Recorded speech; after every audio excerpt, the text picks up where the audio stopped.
We did it. We finally did it, guys. Infinite Meteor cast in Diablo 4 for the Sorceress. We were finally able to get the cooldowns down to be able to infinitely spam Meteor. So let's get into it.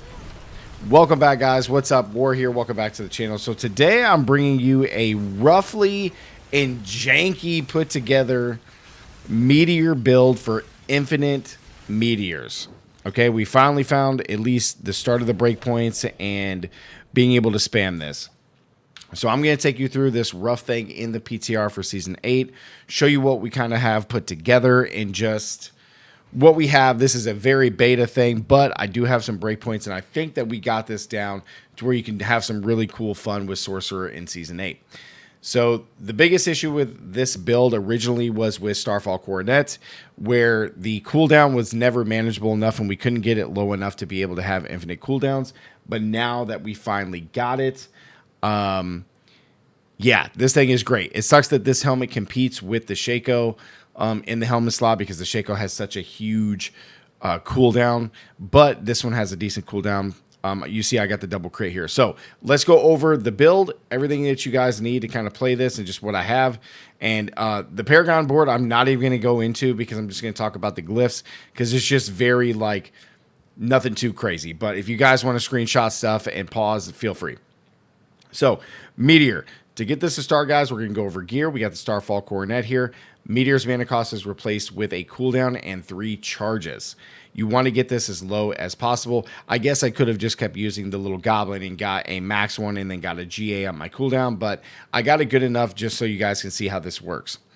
So Starfall Coronet here, get your cooldown as low as it possibly can be.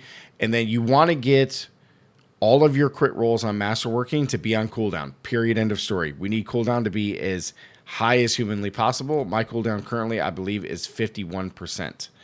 Where is cooldown? My cooldown is currently 51%, which seems to be a pretty good breakpoint here.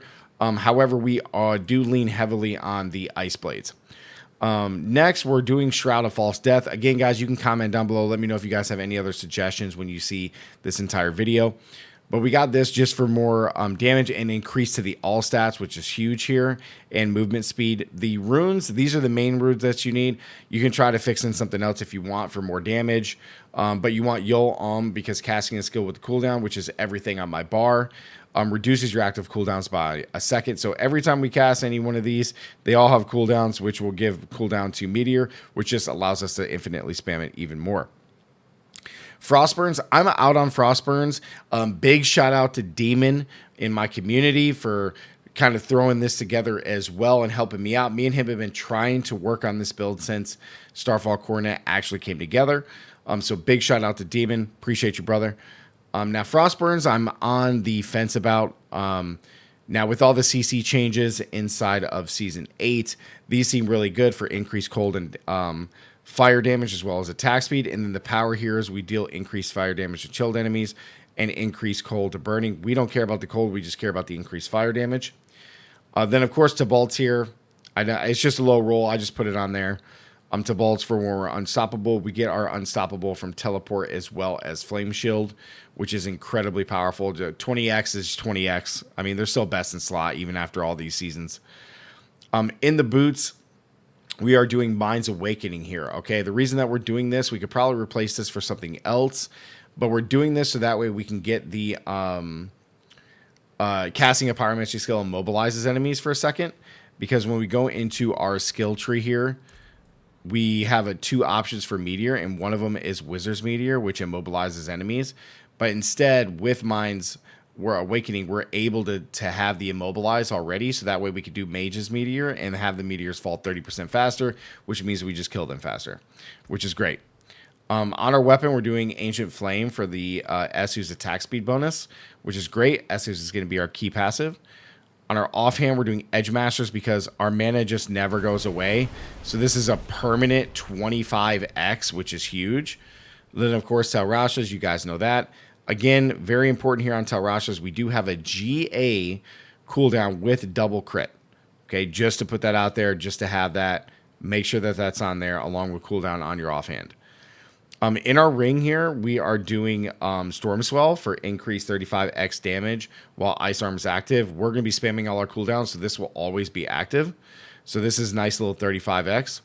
And then in our amulet, we are doing 3 curses to increase the critical damage of Meteor by 68%, which is huge, huge crit damage. Now, this is a crit build. Okay, to some degree, this is a huge crit build. All right, so let's go into our skills here. Now this is just rough put together. We got 2 points into Spark. We are taking points into Potent Warding as well as Elemental Dominance for more damage. We do have 1 point into Flame Shield. We put into Teleport into Shimmering for the DR. We got Ice Armor into Mystical. You could probably do Shimmering if you really, really wanted to, just so that way you're definitely going to have this up. But, I mean, it doesn't really matter. Glass Cannon, of course. We got points into Energy Focus for Barrier as well as Dampening Layer for DR. We're taking Ice Blades for the cooldown, of course. We do have Precision Magic, which just gives us more lucky hit. I'll talk about that in a second. Align the Elements for DR as well as Protection for Barrier. We are doing Familiar into Roaring, so that way we can get the DR, but we always have the different elements going. We max out Icy Veil for barriers lasting longer. We max out Meteor into Mages. Max out Devouring Blaze for more damage. Max out Inner Flames for more damage. Then we come down and we max out these 3, so Icy Touch for damage, Hoarfrost for damage, as well as Permafrost for damage. We also max out Elemental Synergies for damage. We max out Evocation for 16% more cooldown. Then we do Fiery Surge, just 1 point, so that way we can max out Soulfire for even more damage. Key passive is, of course, going to be Esus. Now, I do like the idea of using Enlightenment. I do think that this has some major advantages, but to where like this could be good enough to swap out the attack speed on our weapon. But the damage here that we get from all of this is really good, so it's hard to swap out Esus. Our elements of choice enchantments, of course, are going to be Ice Blaze, and then we're tinkering around with Meteor Enhancement, which just allows us to get a very nice chance for more meteors to fall, which is great because our lucky hit chance is 66%. Now, I did say that this is a crit build, so all of these priorities on here are pretty set. The main ones that you want on here is Meteor with crit, okay? And then you definitely want to have not maximum life. You want attack speed plus crit chance because you want to have as much crit chance as possible. We are going to be doing crit damage on all of this for even more damage, right? Crit damage here with cooldown, crit damage, and then double the chance for a Meteor to do double damage, and then everything else is uniques. Now, before we get into like some of the other parts of the abilities, let's go into the Paragon real quick. So our main glyphs of choice right now, just tinkering around, is Adept for more damage and increased area, Destruction, of course, for all crit because this is a crit build, Flame Feeder for more damage, Pyromaniac for more damage, as well as Tactician for more damage, because when we're spamming defensive skills, we got 3 of them, we get 15% increased X multiplicative damage, which is huge. All right, so if you want to screenshot the board, guys, or just pause it, I'll go slow here so that way you guys can kind of see this. This is just rough. We still have a crap ton of points left. I'm just kind of putting it in an idea here for people. Like just to kind of tinker around. The boards that we have here is the following. We got Enchantment Master, which I haven't even came up here to grab this yet. So I guess like I could go over here and grab this. What do we have here? More resistance. Doing this live on the video. Like Enchantment Master, just to mess around. This one is Frigid Fate. Then we have the Fundamental Release board. Then, of course, we have the Searing Heat board. And then our first board, of course, with Adept. So that's kind of what we're tinkering around with. Nothing too crazy at all. We still have a lot of points left, so this build is very reasonable to get to. Now, I will say, though, it requires very specific skill points, again, with the cooldowns in our Talrashes as well as our helmet, and having as close to 2.5 second cooldown as possible. Having additional cooldown in our offhand, which is huge. We opted for a sword for more crit damage because this is a crit build. Now, I do want to share something that's a little bit of a tech here. On our boss powers, we are going to be going Harbinger, which is cool. Just throws more fire damage at people. Then we're doing Alex Talons for more move speed, which is cool. we're doing the Cinerate's Flames, which gives us more damage. And then this one right here is required for the build. It's Hatred's Embrace, so we get increased crit chance for shadow resistance bonuses. So our current shadow res is 70%, but we are capped over. So if you guys can see right now, my crit chance is only 100% on the sheet. So if we take that power off, it's much less, but having that power, having this power, Hatred's Embrace, haste, gives us 100% crit chance, which is huge. So that way when we're playing the build, we can start spamming. Now, I do want to talk about how this build plays a little bit, because it is very tricky when it comes to spamming your meteors, all right? So when you first coming out, Ice Blades is very important for the additional cooldown. Okay, you do have 3 charges on your meteor, so keep that in mind.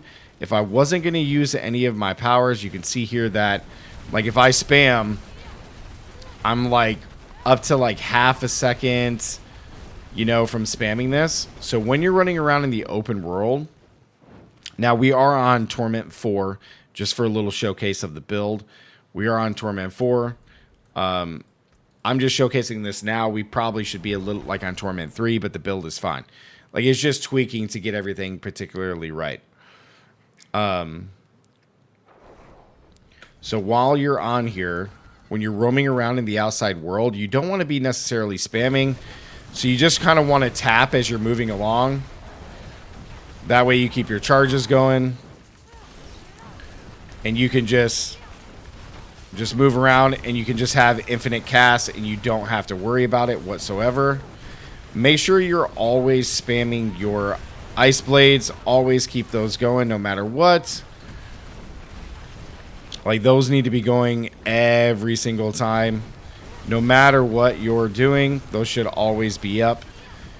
And you can see that as long as you're fighting, you'll always have infinite cash. You don't even have to worry about the cooldown. I know it's not super spammy, but oh, I'm kind of stuck behind this wall. It's just weird, but once you're fighting and stuff, your spams are just there. You should be infinitely calling these things down without having to wait at all. Now, single target damage, as you guys saw inside of the showcase there right in the intro of the video, like being able to just sit on a boss, for example, and you can just infinitely spam on him because your Ice Blades are going to continuously attack, and it's no problem whatsoever. But yeah, the build is very cool, very fun. Infinite Meteors is here. My build isn't even doing the highest amount of damage. Demon in my community, he's doing 5 billion damage on this build. Mine's not even that high yet because I haven't tweaked it enough. But there is some huge numbers in here that you guys can see. So yeah, very cool. Very cool, guys. So again, Meteor spam is here inside the PTR. I hope once we can tweak this some more, it'll be a little bit more, you know, polished. But right now, it is super cool, and this is definitely a build that could be used in Season 8, pending any kind of nerfs, buffs, and stuff that comes along. So, guys, like the video, comment down below, let me know what you guys think, and as always, stay gaming, and I'll see you guys in the next one. Peace.